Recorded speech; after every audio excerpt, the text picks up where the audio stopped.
Welcome to our rules overview for 878 Vikings. We're doing a separate video because this is a pretty big, in-depth game.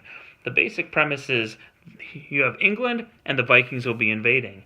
Setup is very simple. You look at all the sections, or shires they're called, that have a little circle with a colored guy on it, and you place that there. So, for instance, here you get one green guy to start your army. Here you get a green and a blue, and you populate the map as the English player as follows. The Viking player has to invade, so they will come in with their first leader. And to keep track of the number of armies on him, he has a leader card that you'll see in the upper corner up there, right there. And that shows that there are 17 black figurines and 8 red on his army, and he'll invade. He can invade anywhere from the North Sea. Black player goes first. Here's your round tracker. So you draw a die and who goes first, second, third, fourth out of the 4 armies. Black always goes first in the game because you need to bring the Vikings on to begin with. You have a round tracker up here that shows after everybody's taken a turn, you move to the second age, the third, and there can be as many as 7 ages total in the game. Every player has 12 cards in their deck. They draw 3 and always have 3 in their hand. As long as 3 of their cards, or at least one of the 3 cards, is a card that allows you to move and attack. So you start with 3 cards in your hand, and you begin play like that. As I said, black goes first. So let's say this is black's starting hand. They have there's a couple of different types of cards. They have the one that tells you how many armies you can move, 2 armies, and how many spaces each army can move, 2 spaces. And then you have cards that you can play as either offensive or defensive cards, and they tell you by the colors over here on the banner whose turn it can be played. So this can be played during the green, blue, black, or red player's turns. You don't just have to play it on your turn. And then it explains on here what the action is and when you play it. You play this one during any battle. Some you'll play during the phase where you're repopulating, etc. So if this was the black starting hand, you always start your turn by playing your move attack card. He only has 1 to choose from, so he would lay down this 2-2. Now, they have no armies on the board. This leader is going to invade. So they would pick which shire they're going to go into, and he can move 2 spaces. Now, the goal is they win by taking over 17 cities, or shires with cities. So clearly he's going to want to land somewhere where we can start attacking right away. So he might go here right away. Okay? Next up, you go into battle. In battle, the defenders go first unless you play a card that says otherwise. Green is the only one on there, so green is going to defend, but when the English are defending a shire that has a city, they draw a feared card, or however you pronounce that, one of these yellow cards. That's going to be reinforcements. The peasants are going to take up battle. So I flip this over. It shows 5 peasants will join the attack. You take 2, 3, 4, 5 peasants, and you roll dice. The defender rolls first. 1 green die, because only there's 1 green character, and you roll as many dice as you have for that color. Well, there's only 2 yellow dice in the whole game, so since there's 2 or more characters, you'd roll all 3 dice. So you would roll, and then you resolve the dice. The dice face are as follows.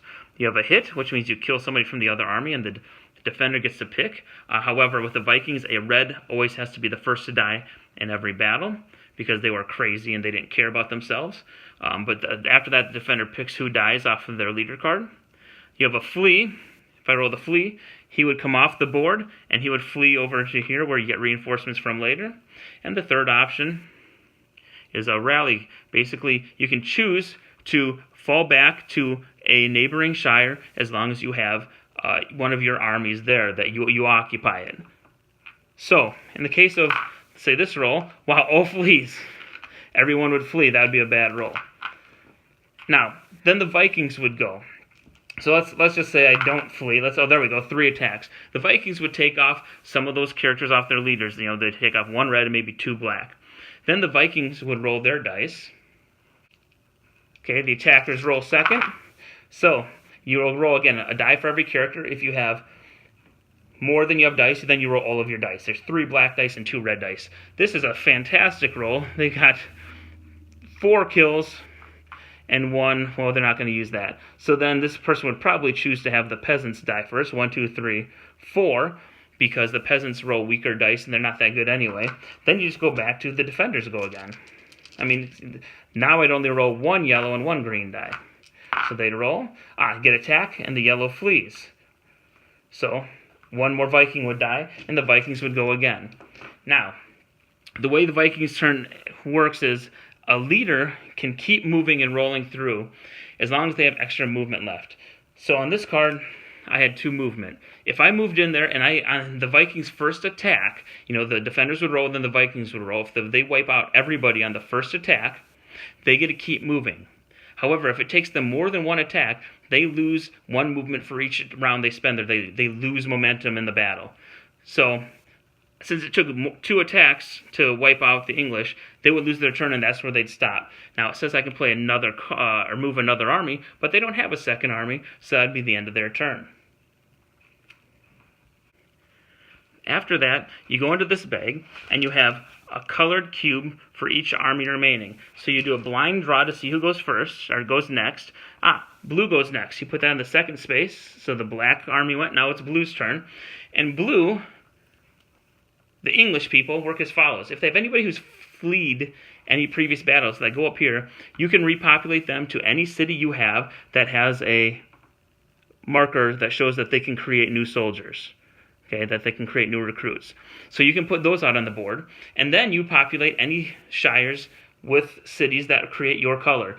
This city has a blue, so I'd place a blue there. I'd place a blue down here. And this is how you get reinforcements. This is called the reinforcement phase. So I would slowly repopulate and build up. I get 2 down there, and then I get 1 in that far corner down there. Then the blue would do the same thing. They'd have 3 cards, and they'd play a card. It would say how many armies can move, how many spaces, and then you move. Now, the way it's different from leaders keep resolving until they're done. So they can move, attack, and if they've played a big enough card, they just kind of keep rolling through, and you have to complete and resolve the whole leader's phase before you move another army.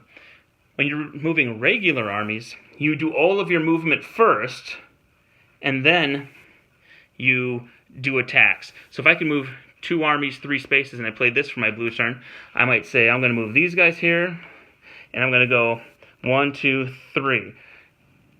You do all movement, and then you do any battles. You might have multiple battles going on around. The Vikings, the defenders now, so they'd roll their defense dice, and then the English would attack. And it works pretty much exactly as it did before.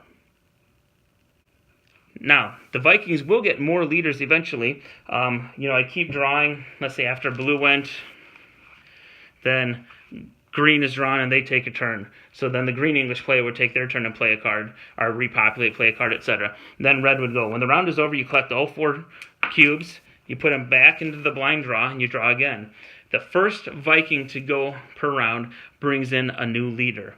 So if the English went first, they'd go, and whatever the first Viking player is, the red player gets to go. They draw from the leader deck, they flip over a new leader, and then that leader would come out onto the board. It would say which C he can attack from, and he'd come in with a card that might say he has 10 and 6, 10 black guys and 6 red guys on him. And he can enter, and now you have 2 leaders. And of course, you can drop off as the Vikings take over cities. They can leave some people behind. Let's say he'd leave 2 black and 1 red Viking behind, and he can move on. Now they've taken over this city. You take one of these, you put it on that city to show that you now own that shire, and they keep moving. If a Viking's ever abandoned or get beat, that city reverts back to England, even if there are no English armies on it. English always own where they have soldiers or any blank empty shires. So eventually, the Vikings are going to spread in and invade from different areas, and they have to have 17 cities to win, unless the Treaty of Wedmore cards have been played. You can have a board off to the side like this, and one of the cards you can play is called the Treaty of Wedmore. If both armies on one side play the Treaty of Wedmore, after round 4, okay, so round 2, round 3, after round 4, if one army's played both their cards, then this is the last round, okay?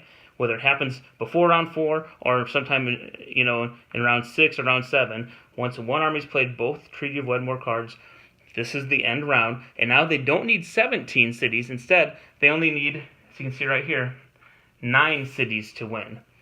So that's one way you can kind of rush the game if you see that you think you can take 9 cities and keep the English from taking them back. Or as an English player, you can stop them and end the game sooner if you have more cities and you don't think they can take 9 cities. Otherwise, it's as soon as the Vikings have 17, they would win the game. One other thing to note is that the Vikings are bringing in a leader each round. I believe there's one card that says just reinforcements this phase, but no new leader comes in. The English, you'll notice in setup, they have one leader sitting down here. At the beginning of round 5, he comes in on any city that they have, and he comes in with a much smaller army than the Vikings' armies, 4 blue and 3 green on him. So if you can make it that far, they finally will get a leader who can kind of roll through. It's kind of a bit of a comeback mechanism, because as you play this game, you'll definitely see that the Vikings start off stronger and kind of thin out as the game goes on, and the English just take a beating at the beginning, and they slowly build up and amass armies to come back later on in the game.